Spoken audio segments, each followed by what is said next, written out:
Tracy Morse appeared on the first season of the program in 2006 and lost 23.8 kilograms. She was one of a handful of former reality contestants who spoke to SBS Viceland's The Feed last night for their investigation into the reality of reality TV. It's Big Brother and Survivor for fat people. Morse said about The Biggest Loser. Going into detail about one of the most jarring moments she experienced on the show, Morse said. One of the first episodes was this room that we were all in, and we were all blindfolded. And they took the curtain down and there was all this food. They basically made us out to look like a bunch of pigs.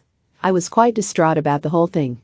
We were quite traumatized to the point where I was crying. Morse also claimed that producers withheld cold water from the contestants during a particularly grueling challenge. We were on a tarmac and we had to pull a plane, and I think it was like 40-something degrees, she said. We looked over and we were all standing in the sun and we were given hot water.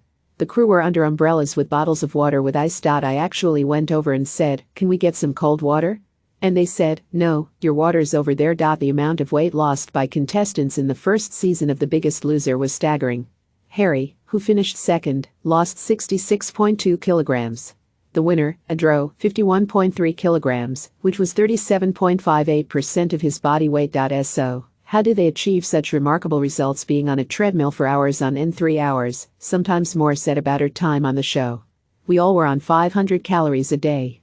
Some actually chose to be on less. Morse claims some of her co-stars fueled themselves with caffeine pills rather than adequate meals, and they looked for any little advantage they could get to drop more weight. Some of the contestants, they had enemas, they shaved all the hair off their body, they didn't eat, she said.